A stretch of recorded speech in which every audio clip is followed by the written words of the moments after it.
আসসালামু আলাইকুম। আজকে আরেকটি বিষয় নিয়ে কথা বলবো, সেটি হচ্ছে বডি সোহেল। আনফরচুনেটলি বডি সোহেলের বা তানজিম আহমেদ সোহেল তাকে এখন সবাই বডি সোহেল নামেই চিনে। সে আমাদের মহান নেতা, মুক্তিযুদ্ধ কালীন যিনি নেতৃত্ব দিয়েছেন এবং বঙ্গবন্ধুর একনিষ্ঠ সহযোদ্ধা, সহযোগী এবং বঙ্গবন্ধুর রাজনৈতিক শিষ্যই তারা ছিলেন। জাতীয় চার নেতার অন্যতম প্রথম প্রধানমন্ত্রী শ্রদ্ধেয় তাজউদ্দিন আহমেদের সন্তান। দুঃখজনক হলো সত্য, তিনি তার মহান পিতার এবং মহান মাতা যিনি শ্রদ্ধেয় জোহরা তাজউদ্দিনের সন্তান। জোহরা তাজউদ্দিনও দুঃসময়ে আওয়ামী লীগকে নেতৃত্ব দিয়েছেন। জাতির পিতা বঙ্গবন্ধু হত্যার পরে ৭৫-এর দুঃসময় পর আওয়ামী লীগকে নেতৃত্ব দিয়েছেন। এই দুইজন মহান নেতা এবং নেত্রীর সন্তান হয়ে তিনি বর্তমানে যে আচরণ করছেন, তিনি বঙ্গবন্ধুকে চরম অশ্রদ্ধা করছেন, আওয়ামী লীগের বিরুদ্ধে কুৎসা রটনা করছেন, বঙ্গবন্ধু কন্যা শেখ হাসিনার বিরুদ্ধে কুৎসা গাচ্ছেন। কিন্তু তার এই কথা শুনে হয়তো বিএনপি জামাতিদের কাছ থেকে, দেশদ্রোহীদের কাছ থেকে, রাজাকারদের কাছ থেকে হাততালি পাচ্ছেন।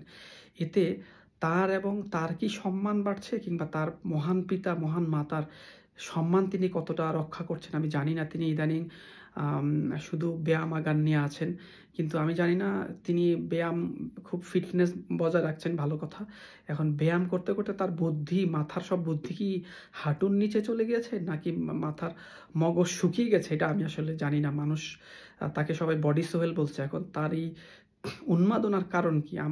অনেকে বলছেন, যেহেতু তিনি স্বরাষ্ট্র প্রতিমন্ত্রী ছিলেন, মাননীয় প্রধানমন্ত্রীর সরকারের ২০০৯ সালে যিনি যখন সরকার প্রধান হিসেবে সরকার গঠন করেন, সেই সরকারে তিনি স্বরাষ্ট্র প্রতিমন্ত্রী ছিলেন। তো স্বরাষ্ট্র প্রতিমন্ত্রী থাকা তখন বিডিআর বিদ্রোহ হয়, তিনি আমেরিকা যান। তিনি জানার পরেও আসেননি কেন? তিনি তার পিতার দায়িত্ব পালন করে, মেয়ের জন্মদিন, তিনি মেয়েকে সময় দেওয়ার জন্য, ঠিক আছে, পিতৃত্বের যে ভালোবাসা, তিনি বলেছেন তার পিতা তাকে সময় দিতে পারেননি, এই জন্য তিনি প্রতিজ্ঞা করেছেন মেয়েকে সময় দিবেন। যাক, ভালো কথা। তিনি কন্যার প্রতি ভালোবাসা। এখন মহান তাজউদ্দিন আহমেদ কিংবা জাতির পিতা বঙ্গবন্ধু কখনো দেশ থেকে পরিবারকে গুরুত্ব দেননি, সন্তান থেকে গুরুত্ব দেননি। তাজউদ্দিন আহমেদ কিংবা সোহেলতাজ দিচ্ছেন, ঠিক আছে, তিনি ওই বিডিআর বিদ্রোহের পরে আসেননি, তিনি বঙ্গবন্ধু কন্যা শেখ হাসিনাকে পরামর্শ দিচ্ছেন, এটা করেন ওইটা করেন। মানে মানে অধ্যত্ত বেয়াদবির তো একটা সীমা থাকে। তিনি বিদেশে বসে আছেন, দেশে মানে ইমিডিয়েটলি আসছেন না, তিনি সেখানে বসে বসে তিনি পরিস্থিতি না জেনে শেখ হাসিনাকে ডিকটেট করা শুরু করেছেন। শেখ হাসিনা তাকে যা বলার উপযুক্ত জবাব তাকে দিয়েছেন। তিনি শেখ হাসিনা ওই বিডিআর বিদ্রোহ থেকে দেশকে আজকে যদি তিনি সেনাবাহিনীকে মুখোমুখি দাঁড় করাতেন, বিডিআর দেশ তখন দুই ভাগে বিভক্ত, কেউ সেনাবাহিনীর পক্ষে, কেউ বিডিআরের পক্ষে। দেশ দুই পেশাদার দুটি বাহিনী মুখোমুখি হয়ে দেশ নিশ্চিত গৃহযুদ্ধ হতো। সেই গৃহযুদ্ধ থেকে সেই গৃহযুদ্ধ থেকে বাঁচেন, যদিও আমাদের ৫৭ জন দেশপ্রেমিক সেনাবাহিনী সদস্য প্রাণ দিতে হয়েছে দেশি বিদেশি চক্রান্ত এবং বিডিআর সৈনিকদের নৃশংসতায়। সেটা এক ভিন্ন ইস্যু। এখন সাম্প্রতিক সময়ে এই বডি সোহেল কেন তিনি বঙ্গবন্ধুকে টার্গেট করলেন, কেন তিনি আওয়ামী লীগকে টার্গেট করলেন, কেন তিনি শেখ হাসিনাকে টার্গেট করলেন? এখন সমস্যাটা হলো, বডি সোহেল বলছে যে বঙ্গবন্ধু স্বাধীনতার ঘোষণা দিয়ে যান না, এটা তার বোন, তাজউদ্দিন আহমেদের যে সৎ মেয়ে, জোহরা তাজউদ্দিনের আগের ঘরের কন্যা, সেই শারমিন আহমেদ একটি বই লিখেছেন, নেতা ও পিতা। তো এই বইতে তিনি কিছু গার্বেজ উল্লেখ করেছেন, কিছু পারিবারিক আলোচনাকে ইতিহাস হিসেবে চালিয়ে দেওয়ার চেষ্টা করেছেন। সেই বইতেই আছে বঙ্গবন্ধুর যে বিশেষ সহকারী ছিলেন হাজী গোলাম মোর্শেদ, তিনি বঙ্গবন্ধুর সাথে গ্রেপ্তার হয়েছেন। তিনি জেনেছেন বঙ্গবন্ধু ইঞ্জিনিয়ার নুরুল ইসলামকে দিয়ে কিভাবে একটি ঘোষণা পাঠিয়েছেন, যেটি বলদা গার্ডেন থেকে, যেটি সারা বাংলাদেশে ওয়্যারলেসের মাধ্যমে পাঠিয়েছেন, যেটি বিএনপির বর্তমান উপদেষ্টা, একসময় আওয়ামী লীগ করতেন, ছাত্রলীগের সভাপতি ছিলেন, ফজলুর রহমান বলেছেন। তিনি ইটনা মইটা মইনে তিনি সেই ওয়্যারলেসের বার্তা তিনি ২৬শে মার্চে পেয়েছেন। বঙ্গবন্ধুর সেই ঘোষণাটা, যেটি তিনি ইঞ্জিনিয়ার নুরুল ইসলামের মাধ্যমে পাঠিয়েছেন, যাকে হত্যা করেছে পাকিস্তান সেনাবাহিনীর অফিসাররা নৃশংসভাবে। তারপরে সেই বইতে উল্লেখ করলেন। তাহলে একজন নেতা তাজউদ্দিন আহমেদ চিঠি নিয়ে গেলেন, তাজউদ্দিন আহমেদ ট্যাব রেকর্ডার নিয়ে, এখন তাজউদ্দিন আহমেদ তো নেতা না। এটা আমি মহিউদ্দিন আহমেদের একটা বই আছে প্রতিনায়ক, যেটির প্রতিনায়ক হচ্ছেন, সেটি ইয়াকে উল্লেখ করে লিখেছেন ছাত্রলীগের অন্যতম একজন নেতা সিরাজুল আলম খান, যিনি মুক্তিযুদ্ধে এবং তৎকালীন সময় পাকিস্তান আমলে ছাত্র রাজনীতি এবং মুক্তিযুদ্ধে তার একটা অবদান আছে, মুজিব বাহিনীর অন্যতম কমান্ডার। তো সেই সিরাজুল আলম খানকে নিয়ে বই লিখতে গিয়ে লিখেছেন যে অনেক ঘটনা প্রবাহ আছে, যে মহিউদ্দিন আহমেদ জিজ্ঞেস করেছেন, আপনি কি জানতেন যে বঙ্গবন্ধু এই কাজে এর কাছ থেকে অর্থ আনতে এই লক্ষ্যে নিয়োগ করেছেন, কিংবা পররাষ্ট্র কিংবা গুরুত্বপূর্ণ বিভিন্ন কাজে একজন নেতা কিন্তু বিভিন্ন নেতাকে শত শত নেতাকে শত শত কাজে অ্যাসাইন করেন। শেখ হাসিনা শত শত নেতাকে অ্যাসাইন করেন, হাজার হাজার নেতাকে। এটা কিন্তু অন্য নেতা জানেন না। ওবায়দুল কাদের অনেক কিছুই জানেন না যে শেখ হাসিনা কাকে অ্যাসাইন করেন। ঠিক একইভাবে সেকেন্ড ইন কমান্ড হিসেবে শ্রদ্ধেয় তাজউদ্দিন আহমেদকে কিন্তু তিনি বঙ্গবন্ধু সব বলবেন না, কারণ বঙ্গবন্ধু প্রধান নেতা। বঙ্গবন্ধু হাজারো মানুষকে হাজারো জায়গায় কাজে লাগিয়েছেন, সব বিষয়ে তাজউদ্দিন আহমেদের জানার কথা না।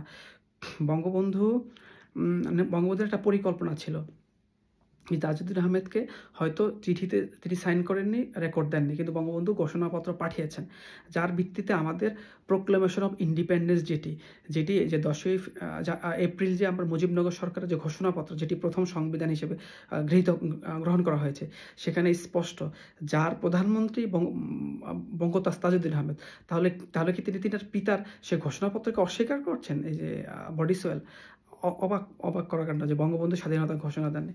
আর যেই মানুষ সবচেয়ে বেশি ঝুঁকি নিয়েছেন, মৃত্যুর মুখোমুখি হয়েছেন, যিনি আগরতলা ষড়যন্ত্র মামলা বলি আমরা, কিন্তু আগরতলায় গিয়েছেন, তাজউদ্দিন আহমেদকে আগরতলার মামলা দেওয়া হয়নি। বঙ্গবন্ধু, শেখ মুজিবও অন্যান্য বিভিন্ন বিমান সেনাবাহিনীর কর্মকর্তা সহ অন্যদেরকে সিএসপি অফিসারদেরকে দিয়ে আগরতলা ষড়যন্ত্র মামলা করা হয়েছিল। তারপরে প্রথম বঙ্গবন্ধুকে গ্রেপ্তার করলেন, বঙ্গবন্ধু ফাঁসির মুখোমুখি হলেন, বঙ্গবন্ধু ফাঁসির মুখোমুখি হয়ে কম্প্রোমাইজ করেননি।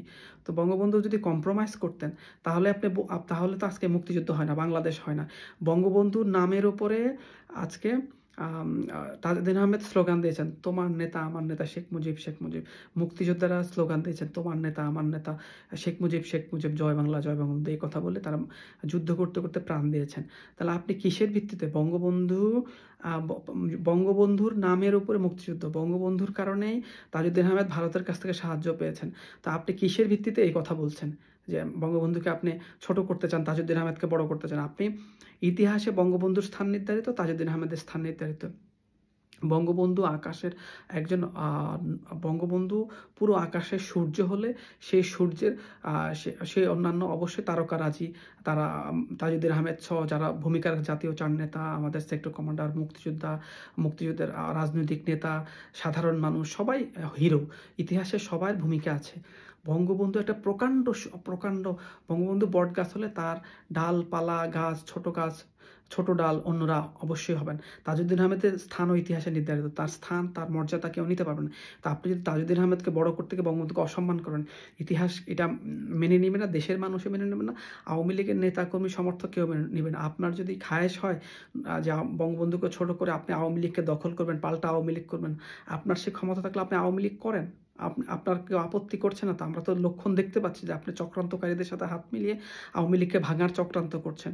সেই চক্রান্তে আর কারা আছে আমি এই মুহূর্তে বলছি না, আপনি সেই চক্রান্তকারীদেরই ভাষায় কথা বলছেন। বিএনপি আপনি ৭১কে দেশদ্রোহী রাজাকারদের ২৪-এর এই চক্রান্ত, জঙ্গি জামাত, মার্কিন ডিপ স্টেট এবং অন্য আন্তর্জাতিক চক্র এবং জামাত শিবির রাজাকার এবং অন্য হিজবুত তাহরির, হেফাজত, বিএনপির আন্দোলনকে ২৪-এর এই নৈরাজ্যকে ৭১-এর সাথে তুলনা করছে। আপনি তো ৭১-এর সেই মহান মুক্তিযুদ্ধকে অপমান করছেন, তারপরে আপনি আওয়ামী লীগকে অপমান করছেন যে আওয়ামী লীগ এই সংগঠন নেই, আওয়ামী লীগকে নিষিদ্ধ করতে হবে, অথবা আওয়ামী লীগকে নতুন করে মানে সব পচা আওয়ামী লীগের শেখ হাসিনাকে নেতৃত্বে রাখা যাবে না, বঙ্গবন্ধু পরিবার তা শেখ পরিবারকে রাখা যাবে না।